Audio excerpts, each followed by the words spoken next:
Hi guys, my name is Jennifer Terrio. I'm a functional nurse practitioner.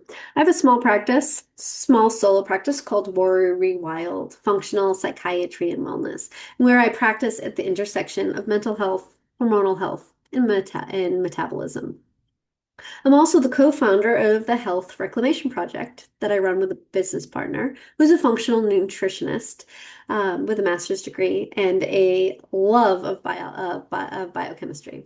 So together, we really try to create a space where we have a membership that focuses on education. We do one-on-one consultations. We're building coaching packages with some phenomenal coaches.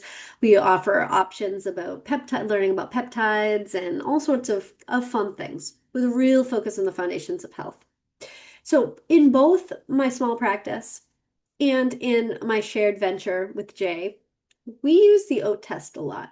In a separate video, I went over why you would do an OAT test. But here today, we're going to go over you've already made the decision, you've already bought the OAT test, and now you're going to have to deal with what happens when the box shows up at your house. It may seem a little overwhelming, but I promise you it's not. And we've already probably convinced you it's worth the investment, the monetary investment, but I'm going to show you why it's worth the few steps that it takes. And once you really understand and wrap your head around what's needed, it's actually pretty easy. So I guess mine's already been unboxed, so it's going to look a little different. Just pretend like it's closed. But this is what the box looks like when it arrives at your home, only it's closed. All right, we tend to use this. There is a couple of companies that do OAT tests. We have used all of them. This one in particular is for the Genova Diagnostics or the organics. All right, so it is a organic acid test. Sorry. All right, so let's go over how you do this. So first, let's just say when we're looking at this, we're looking at over, and you saw this in the other video, but like over 70 markers across your gut health and microbial balance, your mitochondrial and energy production, Krebs cycle, uptime transfer chain, you name it. We're looking at neurotransmitter metabolism. We're looking at nutrient deficiencies, oxalate load, and so much more. So remember that this is so worth it. And start to, if you do feel a little overwhelmed or feel like there's a lot of moving pieces, just remember that to shift it into curiosity and excitement, because what you're going to get out of this is so much data and so much knowledge, so we can really prioritize and individualize your care. So you're going to open the box, and it comes with a little white top. You're going to open up that top. In here, there's all sorts of stuff. So we're going to go over each single piece. You know what each of the things are. So first, you just want to take out the stuff on the top. This is going to be a little sheet that shows you how to register and activate. Now, not everybody it's everybody who's in my practice is here in Massachusetts or possibly in New Hampshire, Rhode Island, because that's where I am either licensed or getting licensed. But those of you who are from the Health Reclamation Project, you could be from anywhere. We have people all over the country, and we have people outside of the US. So if you're if you're in the US, you're going to register with that QR code. If you're if you're outside of the US, you actually have to talk to us and or call Genova, and they will get either us or they will get you registered. Okay. There's is another little piece that'll come right attached to that. We're going to talk about this in a minute. So we're going to just put that aside for now. And then an important piece is your patient guide.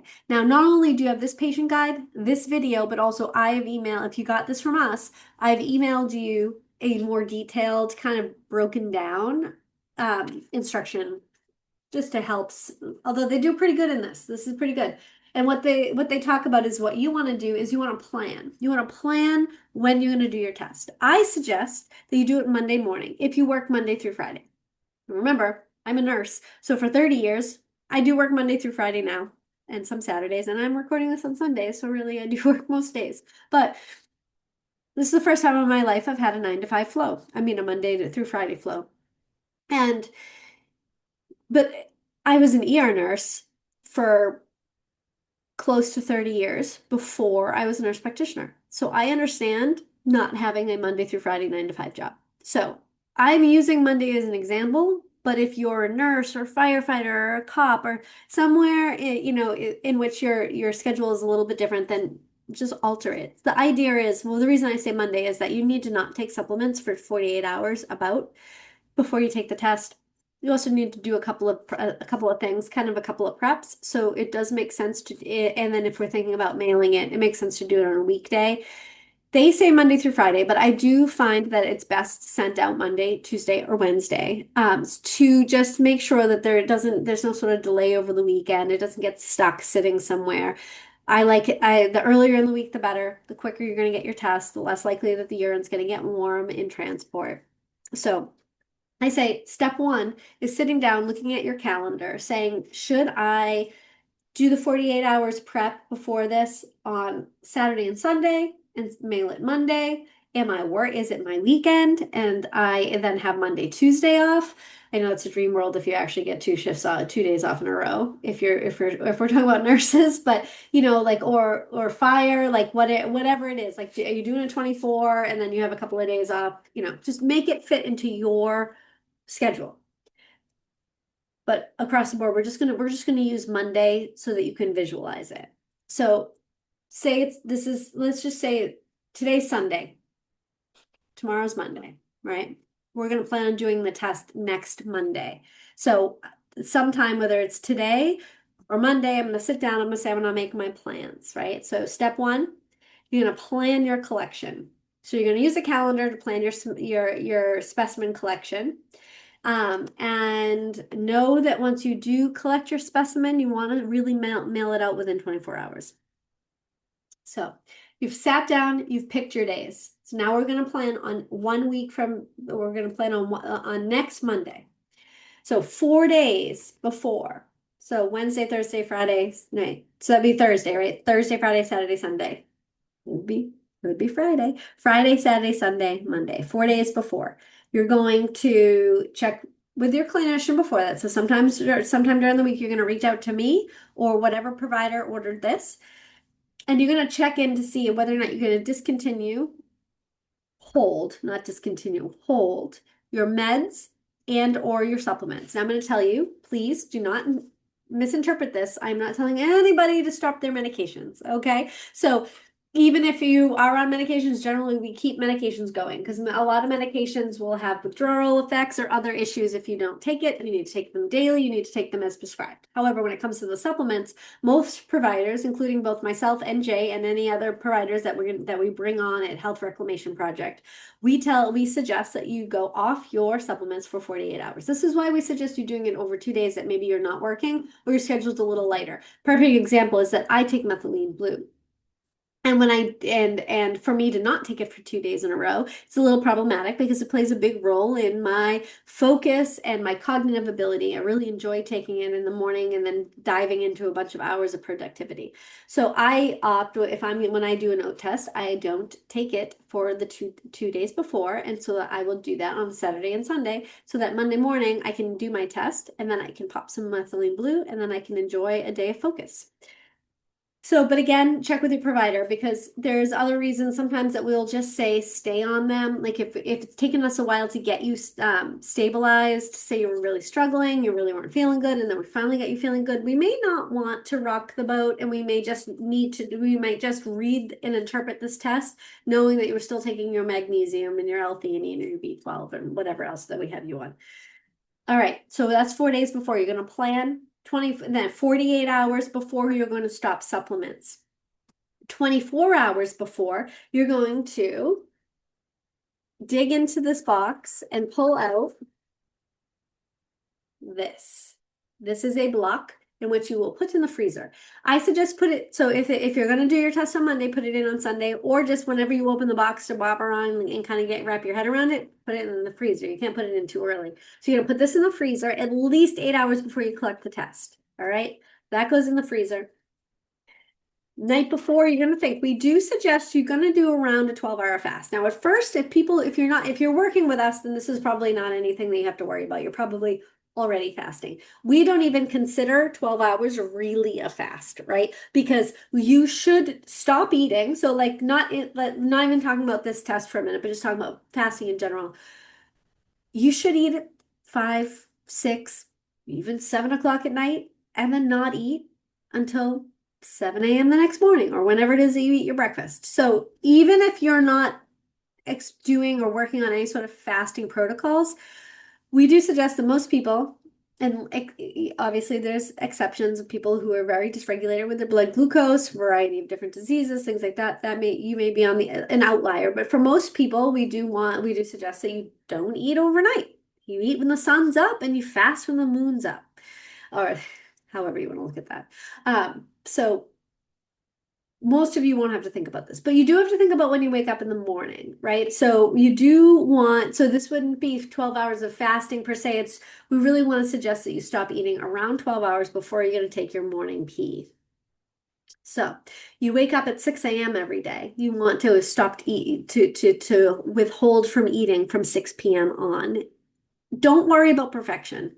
This is not a matter of perfection. It's just an idea. So just stop eating a little early on Sunday night, right? Eat your dinner a little earlier and don't plan on sitting on the couch chomping on any junk food. Okay? We're going to stop you from doing that anyways because it's not leading towards your health. And if you're investing in you're already kind of living a healthier lifestyle. So fasting, also in preparation of this, the day before, so Sunday, you're going to pay attention to your fluid intake. You want to eat normal, but the only thing that you would want to shift with your food is, say you're a real fruit addict. You want to slow it down. Or this would not be the weekend to do any sort of weird like TikTok fruit cleanse or juice cleanse or anything like that. Not that we suggest or recommend those anyways, but a large amount of fruit in the 24 to 48 hours before an oat test can actually significantly impair how we can interpret the test. So if you eat a lot of fruit, just go easy on that day before, on that Sunday before.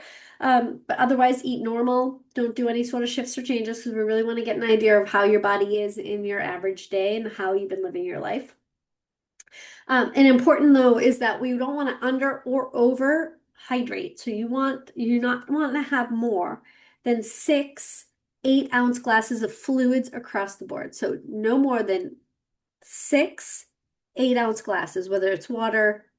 I hope you're not drinking soda, but if you drink soda, iced coffee, tea, any fluid, you only want to have 6 8-ounce just for that one day. Then Sunday leading into your Monday, you can hydrate all you want after you do your morning pee. But the reason is, a lot of times people don't understand that. But what we're doing is we're collecting your urine and we're collecting the metabolites that are happening. And we don't want to wash them out so much. We don't want it to be so diluted that we can't read the metabolites. All right. And now we're going to talk about, so now you've done all the prep, right? 2 hours before, so I mean 2 days before, so Saturday and Sunday, you've halted any appropriate supplementations or medications per your provider's instructions. You have frozen this ahead of time. You have your box ready to go. You have only had 6 8-ounce glasses of fluid over the last 24 hours. You've kind of moderated your fruit intake. Also, if you're a female, you would want to plan on doing this when you do not have your period. So you would have to put that off in the event. That's the only thing you have to time. You don't have to worry. It's not like doing a Dutch in which we want you to do it on certain days in your cycle. But we do suggest that if you're bleeding, we don't want you to do it. All right. So those are all the thoughts. You've gotten that all done. You stopped eating early. You drank the appropriate amount of fluid. You limited your fruit. You went to bed. And now it's the morning of the test. So to say it the most simply, when you wake up, you pee in a cup. However, just as a little side note, let's just say that you wake up at 6 o'clock, but usually you wake up at 3 or 4 to pee. You'd want to catch that. So anything 6 hours or closer to your wake up pee, you're going to collect that pee. Don't fill the whole cup though. Just hit maybe halfway with that 3, 4, 5 a.m. pee. And then put the cup in the refrigerator and go back to bed if that's what you do. Then when you wake up, 6 a.m., 7 a.m., 5:30, 5, whatever time you wake up, fill the rest of the cup up. You don't have to fill the whole cup up if you're not making a ton of pee, but you know what I mean? Like you want to catch the urine. So you want to catch anything from 6 hours before you wake up for good, plus that first pee in the morning. Don't make it too complicated. Just know we want those early morning pees. You'll do both peas in the same cup. So if you wake up at 3 or 4 a.m., don't fill it to the brim because you need to leave room because we also want that early morning pee. Okay? I know that's a little confusing. Collect that urine, refrigerate it. Then when you wake up in the morning, you're going to collect that pee. So we get a lot of pee mixed up in here. You're going to then take this, and this is how you're going to get the urine out of this. So you squeeze it, and the urine fills it up. And this also, if you don't want to get any pee on your hands, there's a glove. I don't know why they only put one, but they put a glove in. And then this. So you're going to take this top off. Take your urine, pipette, squeeze it, fill it up with urine, unsqueeze, and put the urine in here. Do that over and over again until you pretty much filled up this. You can then discard this. You take the blue top, make sure that you put it on right and that you don't haphazardly do it. Like make sure you're screwing it on tight and right. It's not like halfway off or anything because you do not want the urine to fall out of this. You're going to take this, you're going to make sure, and I suggest you do this before the urine thing, so maybe the night before with like a Sharpie or a good pen that doesn't smudge. You're going to write your name, the date it's collected, and your date of birth on here. Okay? You're going to then put this in the freezer. So now this is in the freezer and this is in the freezer. This has been in the freezer for at least 8 hours. This will be frozen for at least 2 hours. Okay? Those are in the freezer for 2 hours. That and that piece of paper that I said we're going to go back to. This is the activation online. This has 3 little stickers here. It has this little activate number down here. So what you're going to do is you're going to confirm. So this is getting ready to set. So this freezes for 2 hours. Then it's ready. So now it's Monday. You wake up at 6 a.m. You freeze it for 2 hours, anytime after 8 a.m. But before the business hours close for the day because you want to send it out on Monday. So what you're going to do is you're going to make sure that this has your name, date of birth, and the day you collected on here. If you're a nurse, that's going to be easy. The rest of you really think about that because that's all we do is collect urine, and it's not all we do. Trust me, I was in the air for a long time. But urine, you're always collecting urine and blood, and name, date of birth, or else the lab is going to throw it away on you. Confirm that each tube has a completed label attached with the patient's date of birth, data collection, and place the frozen freezer brick and the biohazard bag and all tubes inside the foam insulator. So I did skip a step. After you label this and pee in it, you then put it in here. So remember, really make sure, I can't emphasize this enough. Make sure that this is on tight and it's like on the grooves so that there's no urine is coming out. Again, if you've been a nurse, you know to do that because we put them in and then we put them in here and then they spill in the lab and you put it in a little tube and send it to the lab and they get very mad when they open it up full of pee, and I don't blame them. So if any of you are lab people, I'm sorry of all the times that I've done that. I would also suggest you make sure this is nice and tight so that if for some chance it does leak, it's at least in there. And put it in there, don't put it in this little pocket. Okay, put it inside the part of the biohazard bag that you can then close, just in case. Let's make sure nobody gets your urine on them. It's probably nobody else's video that's done that says that. That's the nurse in me. Okay, so let's see. So then the other thing that then you're going to replace the foam lid. So you're going to confirm the tube has the completed label attached. You're going to put the date of birth, the collection date, and your date of birth, your name, and the date of collection. You're going to place a frozen brick back in this box. You're going to put this in on that. You're going to retain a copy of the activation number for future referencing. And you're going to get this is the activation number. So, you can retain it by peeling this. That's your activation number.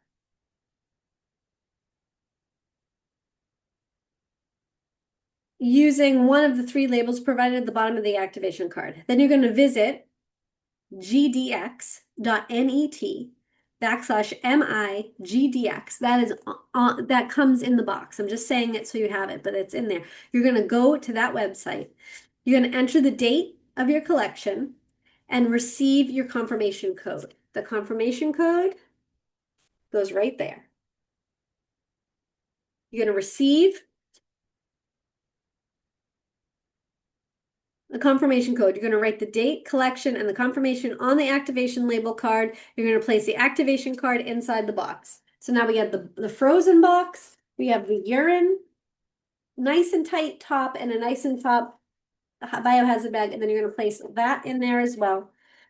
You're going to close the cardboard box and place, oh, before we do that, in this box, behind the white thing is your FedEx stuff.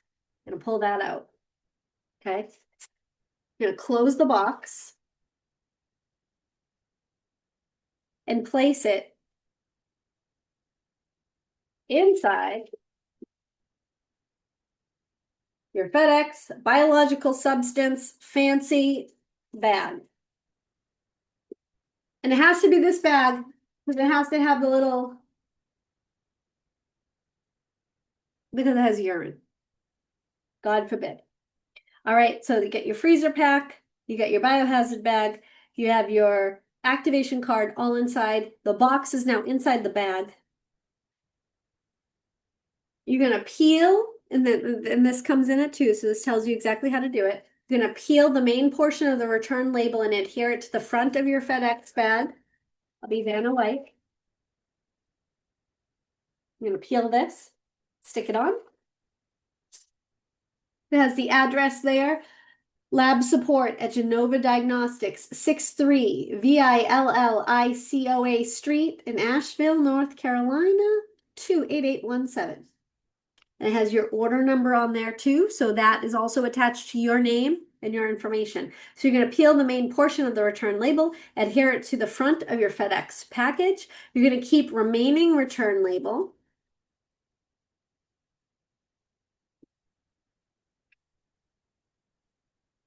You're going to keep that, and then you're going to drop off the package at the closest authorized FedEx drop-off center.